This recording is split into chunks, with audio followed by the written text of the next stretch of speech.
ईंट भट्टा उद्योग में पहली बार व्यवसायी, मजदूर और विशेषज्ञों ने साथ आकर न्याय संगत बदलाव के लिए सरकार से सब्सिडी की मांग की है। इसके लिए बुनियाद नाम से एक अभियान की शुरुआत की गई है। यूपी प्रेस क्लब में आज एक प्रेस वार्ता के दौरान ईंट भट्टा मजदूरों के जीवन को बेहतर बनाने के लिए विशेषकर ईंट भट्टे पर काम करने वाली महिला मजदूरों की परेशानियों का निराकरण करने के लिए क्या उपाय किए जा सकते हैं, इस पर वक्ताओं ने जोर दिया। पत्रकार वार्ता में इंस्टेंट खबर के ब्यूरो चीफ तौकीर सिद्दीकी से समाज सेविका ताहिरा हसन और CERT प्रयागराज के सचिव वीरेंद्र कुमार राय ने बात की। आइए उनसे बुनियाद अभियान के बारे में सुनते हैं।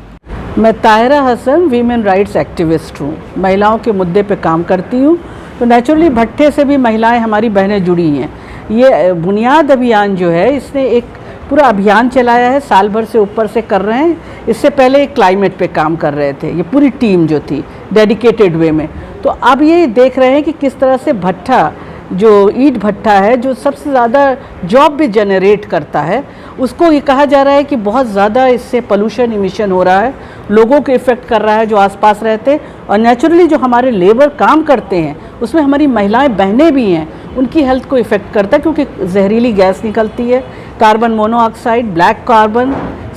Oxides of nitrogen and sulphur. तो ये सब चीज़ हेल्थ को इफ़ेक्ट करती है, तरह तरह की बीमारियां होती हैं और उन बीमारियों का सारा खर्चा हमारे लेबर को खुद उठाना पड़ता है, उनको इस पर कोई मदद के लिए नहीं आता है। तो कैसे उन भट्टों को भी बने रहने दिया जाए, क्योंकि अगर भट्टे बंद हो जाएंगे तो लाइवलीहुड, इतनी बड़े वर्कफोर्स का लाइवलीहुड चला जाएगा, जो कोविड के बाद ऑलरेडी जा चुका है। तो लोगों के लिए रोटी एक समस्या है। तो इसलिए इन लोगों ने बैठ के, बुनियाद अभियान वालों ने भट्टा के जो ओनर्स थे और जो लेबर थे, इन दोनों से बातचीत की कि बीच का कोई रास्ता निकाला जाए। और इस सरकार का भी कहना है कि जिगजैग टेक्निक पे जाया जाए, क्योंकि वहाँ पर जो जहरीली गैस का जो इमिशन है उसको कंट्रोल किया जाएगा। वहाँ पर कृषि वेस्ट को यूज़ करके टेक्निक के द्वारा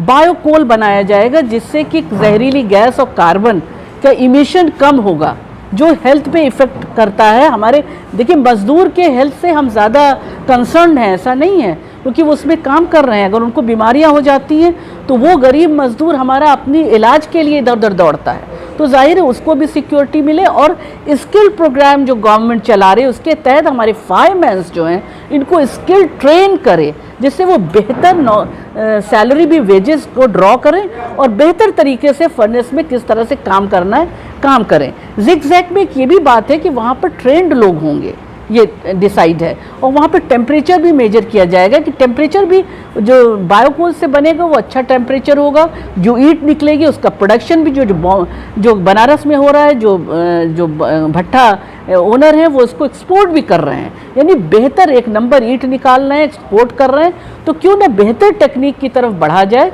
और इस टेक्निक को कैसे लाया जाए। तो नेचुरली ये अभियान के लोग जो हैं ये बैठेंगे लेबर डिपार्टमेंट के साथ भी, क्योंकि देखिए जो महिलाएं हमारी काम कर रही हैं भट्टे में, उनको क्रश की भी ज़रूरत है। छोटे बच्चों को किस तरह से जाड़े में, धूप में और गर्मी में पेड़ों के नीचे लिटा के काम करती है, तो उनको क्रश की ज़रूरत है, स्कूल की ज़रूरत है। ये माइग्रेंट लेबर हैं, उनके जो अपने राइट्स हैं, उस राइट के तहत उनको ये सब मिलना चाहिए। तो भट्टा ओनर्स के साथ बैठ के ये सब तय किया जाए कि वो ये राइट्स भी उनको दें। तो ये एक गाइडलाइन जो बनने की बात है, ये एक गाइडलाइन सामने आनी चाहिए और बैठ के बात होनी चाहिए। बंद करने से समस्या हल नहीं होगी, कैसे बेहतर बनाया जाए और उसमें काम करने वालों के लिए कैसे बेहतर एटमॉस्फेयर हो, इस पे बात किया जाए। ये जिगजैग टेक्निक की बात आपने की, ये थोड़ा सा इस पे एक्सप्लेन कीजिए, जिगजैग टेक्निक क्या है? जिगजैग टेक्निक इस तरह से है कि कैसे जो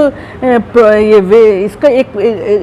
तरीका है इसका लगाने का भी ईंटों का, और उसमें ये भी है कि कैसे जो कृषि वेस्ट है उसको कैसे बायोकोल बनाया जाए। ये पूरी टेक्निक है, इसमें पैसे लगेंगे, 20 से 25 लाख का इन्वेस्टमेंट बता रहे हैं लोग कि आएंगे जो अभियान इस पे काम कर रहा है। तो नेचुरली सरकार से भी ये बात की जाए कि वो कम से कम सब्सिडी भी दें भट्टा ओनर्स को भी, जिससे कि वो इस अभियान को में मतलब बेटर एटमॉस्फेयर बनाने की इस अभियान में, इस टेक्निक को अडॉप्ट करने में आगे खुशी खुशी आ सकें। नहीं तो देखिए अभी तक तो बहुत कम हैं। बनारस में अभी जो है, जो मुझे पता है बनारस में है, उसके अलावा राय साहब बता रहे हैं कि और जगहों पर भी ये जिगजैग टेक्निक अपनाई है लोगों ने और बेहतर प्रोडक्शन लेके आगे आ रहे हैं।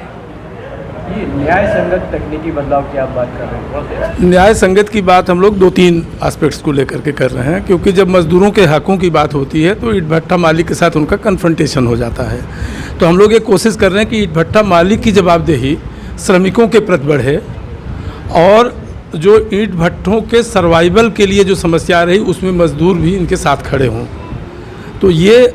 इसलिए बुनियाद अभियान में कई स्टेक होल्डर्स, मतलब जितने जितने स्टेक होल्डर हैं सबको जोड़ने की इसीलिए चेष्टा हो रही है। ईंट भट्ठा एसोसिएशन भी इसमें जुड़ा है, ईंट भट्ठा मालिक वैसे भी जुड़े हुए जो एसोसिएशन में नहीं है, ईंट भट्ठा मजदूरों के संगठन के लोग भी इसमें जुड़े हुए हैं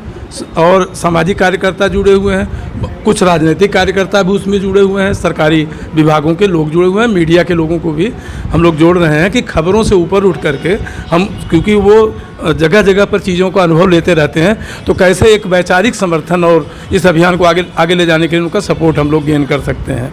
तो ये एक पूरी कोशिश हो रही है। तो ये जो मजदूरों के साथ न्याय का और समुदाय के साथ न्याय की बात हम कर रहे हैं कि जब ये पोल्यूशन लेवल कम होगा तो पूरे समाज के साथ उसका न्याय होगा। तो ये दूसरा मुद्दा हमारा है जो न्यायिक, उसकी बात हम कर रहे हैं कि इसको लिया जाए। तीसरा एक जो खतरा बहुत बड़ा दिख रहा है, क्योंकि जो फ्लाई ऐश सीमेंट के जो ईंटें हैं वो रिप्लेस कर रही हैं धीरे धीरे ईंट भट्ठों को, चाहे रोड के किनारे आपका फुटपाथ बनाने का काम हो और चाहे गलियों में खड़ंजा बिछाने का काम हो। जहाँ पहले ईंटें लगाए जाते थे अब उसकी जगह पे फ्लाई ऐश सीमेंट लगाया जा रहा है और एक तरफ इसको प्रमोट किया जा रहा है, दूसरी तरफ जिग-जैग के नाम पर उन ट्रेडिशनल भट्टों को जून 24 तक का अल्टीमेटम मिला है तो वो बंद किया जा रहा है। तो कहीं न कहीं हम लोगों को एक षड्यंत्र भी दिख रहा है, भट्ठा मालिकों को भी एक षड्यंत्र दिख रहा है कि कहीं ये बड़े लोगों के पक्ष में ये पूरा काम जा रहा है इस कंस्ट्रक्शन वाला। तो इसको कैसे फिर से वापस लाया जाए, बैक किया जाए इसको, जिससे ईंट भट्ठे सर्वाइव करें, क्योंकि लाखों लाख मजदूरों की रोजी रोटी इससे जाने की संभावना है। दूसरी बात एक और मैं ऐड करना चाहता हूं कि उत्तर प्रदेश शासन ने अपने प्रदेश के 39 जिलों के 39 ग्राम पंचायतों को लिया इन्होंने क्लाइमेट चेंज को मॉनिटर करने के लिए और जलवायु प्रदूषण को कम करने के लिए पंचायतें रिस्पॉन्सिबल हों, इनके लिए प्रायोगिक तौर पर 2-3 संस्थाएं उत्तर प्रदेश की और प्लस एक वसुधा संस्था है दिल्ली की, उनके साथ मिल करके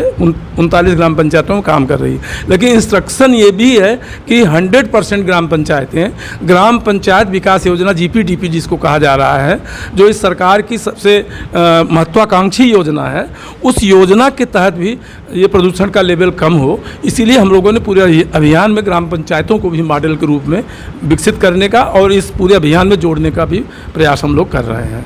और अभी इसके बाद हम लोगों का 24 तारीख को एक स्टेट लेवल का संगम है, क्योंकि ये प्रयास हम लोगों ने 3 जोन में किया, बनारस में किया, अंबेडकर नगर के पेरीफेरी में वहाँ के इर्द गिर्द के ज़िलों से किया और इलाहाबाद की पेरीफेरी में जैसे कौशाम्बी है, फतेहपुर है, इलाहाबाद है और प्रतापगढ़ है, इन चारों जगहों से शिरकतदारी सुनिश्चित हुई है और वहाँ से लोग जुड़ करके एक अभियान के स्वरूप में आ रहे हैं। अब कोशिश हमारी हो रही कि इनको स्टेट अलायंस में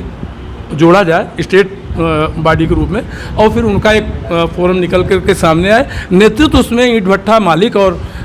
ये मजदूर करें, क्योंकि हम लोग उद्योगपति नहीं बन सकते हैं, क्योंकि कोल ब्रिकेट्स अगर बनाना है ना, तो जो मतलब फसलों के अपशिष्ट से अगर कोयला बनाने का कोई उद्यम लगाना है तो हम लोग नहीं लगाएंगे, बल्कि ईंट भट्ठा मालिकों के बीच से उभर कर सामने आएगा या समुदाय से कोई उभर करके उद्यमिता आएगी, उनके साथ मिलकर हम काम करेंगे। और ये पूरा मुहिम जो जैसे फाइनेंशियल जो दिक्कतें हैं या फायरमैन को के लिए ITI या जितने स्किल, जैसा मैडम वो कह रही थी ताहिरा जी कि स्किल डेवलपमेंट के जो उनके प्रोग्राम हैं उसमें भी फायरमैन की ट्रेनिंग और बेलदार की ट्रेनिंग, क्योंकि जिग-जैग टेक्निक की भराई जो है ईंटों की वो सबसे महत्वपूर्ण है। तो जिग-जैग आप पूछना चाह रहे थे, उसमें परमानेंट दीवारें बनती हैं चारों तरफ से और जिग-जैग इस तरह से बनाया जाता है कि पहले के जो ट्रेडिशनल भट्टे थे उसमें बीच में जगह होती है, उसको झोंकते रहते थे, ऊपर से ईंट लगा रहता था। अब यह कि ये सीधा इसका चिमनी से कनेक्शन है, जिग-जैग जाते हुए ऐसे आँच जो निकलेगी वहाँ पे जाके रुक नहीं जाएगी, बल्कि आगे वो चिमनी तक जाएगी और चिमनी में फिर जो है हाइड्रोलिक फैन लगे रहेंगे जो अंदर भट्टे की जो प्रदूषित वायु है उसको निकाल करके ऊपर चिमनी में फेंकते रहेंगे। तो इससे क्या होगा कि एक प्रॉपर एयरेशन होगा, ऑक्सीजन खूब मिलेगा भट्टे के अंदर, जिससे जो कोयले जो अर्ध जले कोयले रह जाते थे और विषैली गैसें ज़्यादा उत्सर्जित करते थे वो रुकेगा और फुल कोयला जलेगा तो ईंधन कम लगेगा और इस तरह से मतलब ये भी एक न्यायिक व्यवस्था होगी कि ईंट भट्ठों का दाम घटाया जा सकेगा, क्योंकि कोयले की लागत कम हो जाएगी तो भट्ठा मालिकों के भी